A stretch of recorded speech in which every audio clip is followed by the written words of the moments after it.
C'est l'heure de vous informer sur Saint-Bédiji, mesdames et messieurs, voici les titres.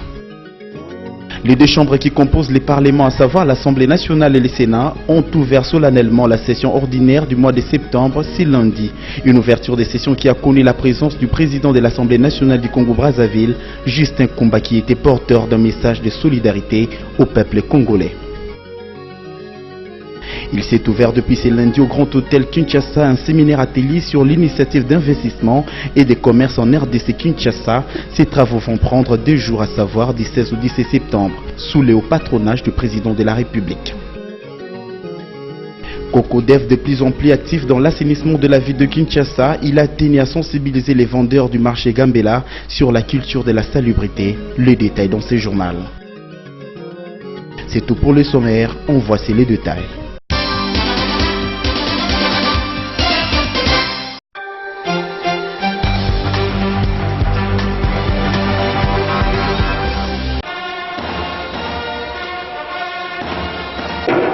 L'article 115 de la Constitution de la République et 55 du règlement d'ordre intérieur de l'Assemblée nationale ont été scrupuleusement respectés par l'ouverture ce 16 septembre de la session ordinaire du mois de septembre.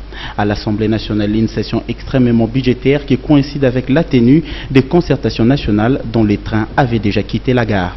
L'ouverture de cette nouvelle session à l'Assemblée nationale a connu la présence d'un hôte de marque en la personne du président de l'Assemblée nationale de Congo-Brazzaville, Justin Kumba, qui était porteur d'un message de solidarité au peuple congolais au regard du Congo-Brazzaville, qui partage la même vision de la paix et la concorde nationale dans toute la région du Grand Lac.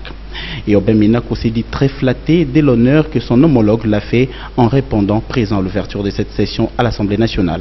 En application de l'article 115, alinéa 1er et 2 de la Constitution, ainsi que de l'article 55 de notre règlement intérieur, l'Assemblée nationale ouvre ce lundi 16 septembre sa 2e session ordinaire de l'année 2013. Comme de coutume, au nom des membres du bureau de notre Chambre législative et au mien propre, je souhaite la bienvenue à chacune et chacun de vous, rassemblés pour la circonstance dans cette salle des congrès du Palais du Peuple. Inscrite dans un contexte singulier, celui de la tenue des concertations nationales auxquelles prennent part 85 députés nationaux, la cérémonie d'ouverture de cette session est gratifiée par la présence parmi nous d'une délégation de l'Assemblée nationale de la République sœur du Congo, conduite par l'honorable président Justin Kumba, à qui j'adresse des salutations chaleureuses et fraternelles des députés nationaux de la République démocratique du Congo. Je les remercie vivement pour avoir accepté mon invitation d'être parmi nous dans cet hémicycle, en compagnie d'une délégation dont 2 députés. Justin Kumba, accompagné d'une forte délégation des députés du Congo-Brazzaville, a à son tour dressé les tableaux de la crise qu'a connue la République démocratique du Congo depuis de longues années, lesquelles crises doivent impérativement se solder par une paix durable à l'issue de cette initiative louable prise par le président de la République, Joseph Kabila Kabange, de réunir tous les enfants du pays autour d'une même table. Monsieur le Président, notre présence à la séance inaugurale de ce jour honore maintenant la personne, l'Assemblée nationale de la République du Congo et le peuple congolais tout entier. Il s'agit d'une marque aujourd'hui renouvelée de considération, somme toute fraternelle, à laquelle nous sommes très sensibles. Elle atteste de la vitalité de notre coopération bilatérale, dont le principe de l'ouverture à l'autre constitue un signe de maturité politique et un gage de raffermissement de la coopération interparlementaire. L'Assemblée nationale de la République du Congo m'a chargé de vous apporter un message de solidarité face aux nombreux défis auxquels vous êtes confrontés et qui sont aussi les nôtres. Défis de maîtrise de l'espace territorial, défi de réconciliation nationale, défi de paix et de consolidation de la démocratie. Un message de solidarité reçu 5 sur 5 par la représentation nationale qui n'a pas manqué de réagir. Que son discours était très profond sur 3 axes essentiels. Le premier axe, c'est que la situation en Afrique centrale, en Afrique en général, mérite des réponses précises. Parce qu'on a besoin de la paix. Il n'y a pas de développement sans la paix. La deuxième préoccupation que je crois qu'il a exprimée est celle liée au développement. Mais il y a un lien entre le développement et la paix. Sans paix, il n'y a pas de développement. Troisième élément, c'est que ce développement doit profiter au peuple congolais. N'est-ce pas? Et je pense que c'est les combats de tous les jours. J'espère qu'en République démocratique du Congo, nous apprendrons à tirer les leçons de ce qui se passe ailleurs pour que la vision politique que nous portons et la pratique de gouvernance que nous mettons en œuvre mettent la vérité sur la table et l'homme au cœur de l'action. Vous savez, c'était un beau discours qu'il a prononcé aujourd'hui dans le cadre de cette coopération, des bons rapports qui existent entre nos deux États. Je crois que le président s'est appesanti sur ça. Et ce qui m'a aussi beaucoup plu, c'est qu'il a souligné les conflits qui se passent à l'est de notre pays. Il en a parlé. Je crois que dans l'ensemble, c'est un discours qui nous apaise et qui nous réconforte aussi. Le président de l'Assemblée du Congo-Brazzaville a prononcé un très bon discours que j'ai beaucoup apprécié. J'ai vu qu'il a beaucoup martelé sur les problèmes de l'Est du pays et qu'il tenait à ce que la paix revienne dans cette partie de l'Est du pays et aussi surtout sur la cohésion nationale. Et donc je pense que j'ai beaucoup apprécié son discours. Oui, voilà, et ce sont 2 discours qui se complètent. Le président de l'Assemblée nationale, notre président Obeminaku, il nous a rappelé ce qui a été fait à la session de mars et il nous a demandé de fournir beaucoup d'efforts pour cette session qui commence. La session, évidemment, elle est d'abord budgétaire, mais il a dit qu'au-delà des questions de la loi financière, nous allons analyser d'autres lois concernant la réforme de la justice, concernant l'amnistie, concernant la sécurité ou tout ce qui se passe à Kampala. Bon, l'autre président également, nationales qui ont déjà commencé il y a à peu près une semaine, je crois que nous sommes dans les bons. Bien que la session ordinaire du mois de septembre est budgétaire, le président de la représentation nationale pense au plus orienter l'action parlementaire au profit de la situation sécuritaire et sociopolitique de la RDC, tel que prescrit dans les objectifs des concertations nationales. Il faut par ailleurs signaler que cette session s'annonce abondante et élastique, au risque même d'avoir une session extraordinaire qui serait envisageable.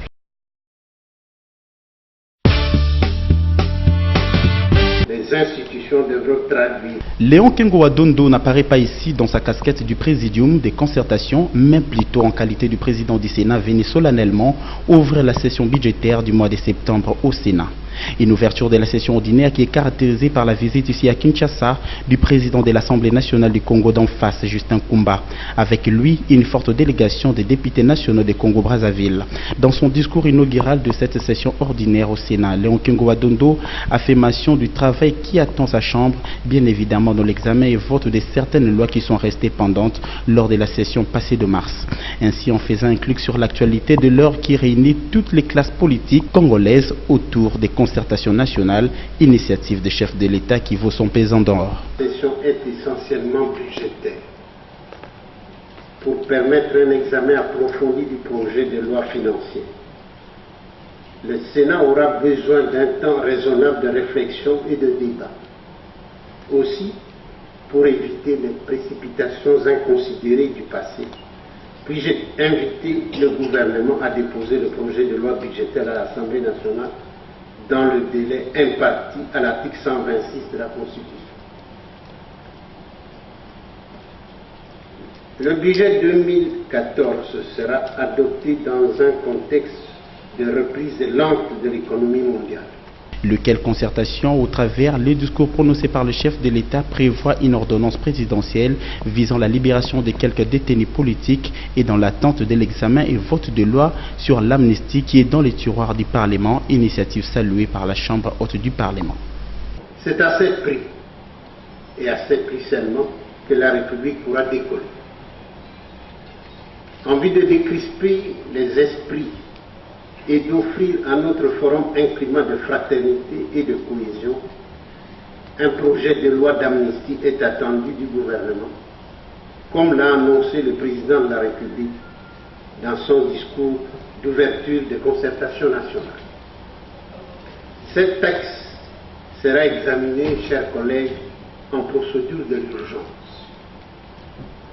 Par ailleurs, une ordonnance présidentielle de grâce est attendue. Déjà, le ministre de la Justice a pris un arrêté de libération conditionnelle de plus de 1200 condamnés. L'environnement carcéral est déjà dans la cohésion.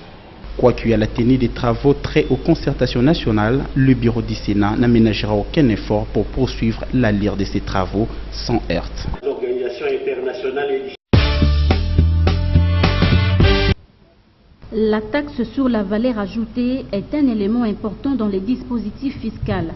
Cependant, les indicateurs dont disposent les gouvernements montrent que le rythme de remboursement n'est pas adéquat, raison pour laquelle, sur demande du Premier ministre Augustin Matata Ponyo, un audit a été initié pour améliorer les dispositifs de ce système fiscal. La troïka stratégique présidée ce lundi par le Premier ministre Augustin Matata Ponyo a examiné les rapports préliminaires de cet audit en attendant le rapport définitif. Et donc il y a quelques problèmes structurels en ce qui concerne la TVA remboursable. Le Premier ministre avait demandé qu'un audit soit fait. On vient d'examiner aujourd'hui le rapport préliminaire de cet audit, mais nous allons attendre le rapport définitif de manière à voir quelles sont les mesures à prendre pour améliorer ce dispositif important de notre système fiscal. Bien, les indications dont nous disposons pour le moment montrent que le rythme de remboursement n'est pas adéquat. Le financement même de ce remboursement, c'est-à-dire le compte qui doit permettre de rembourser, accuse quand même on va dire un gap.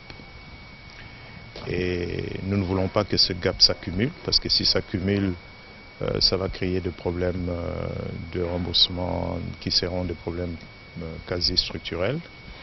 Maintenant, il faut regarder quelles sont les causes. Concernant la radicalisation de la grève des médecins, les vice-premiers ministres et ministres du budget est clair. Quand on négocie, le plus important c'est la bonne foi. Il faut négocier de bonne foi et le gouvernement négocie de bonne foi. Le gouvernement négocie de bonne foi par rapport aux demandes qui sont formulées par les médecins dans l'immédiat, mais aussi par rapport à la préparation du budget de l'État 2014. Donc, vous comprendrez que pour le gouvernement, il va y avoir un peu plus de marge de négocier en ce qui concerne le budget 2014 que par rapport aux demandes immédiates qui ne sont pas prises en charge budgétairement dans le cadre budgétaire actuel de 2013. La réunion du groupe thématique secteur productif de ce lundi, présidée par le chef du gouvernement, a approuvé les guides méthodologie d'élaboration des stratégies sectorielles présentées par le ministre du Plan et suivies de la mise en œuvre de la révolution de la modernité. Il y a eu d'abord le ministère du Plan et suivi de la mise en œuvre de la révolution de la modernité qui a présenté les guides méthodologiques d'élaboration des stratégies sectorielles et qui a demander la validation de ces guides au niveau politique avant que ces documents ne soient vulgarisés par les experts et mis en exécution. Le groupe thématique secteur productif a approuvé ces guides mais a demandé que le document soit mis à la disposition de l'ensemble des membres du gouvernement. Mais le groupe thématique a également adopté le programme ou le calendrier proposé pour la mise en œuvre des guides de politique sectorielle. Le ministre de Transport et Voies des Communications a quant à lui présenté plusieurs projets, entre autres sur une analyse comparative du projet Tramway de Kinshasa face au projet ferroviaire Gare Centrale Kinkole avec connexion à l'aéroport international d'Ndjili. Les groupes thématiques a proposé d'accorder la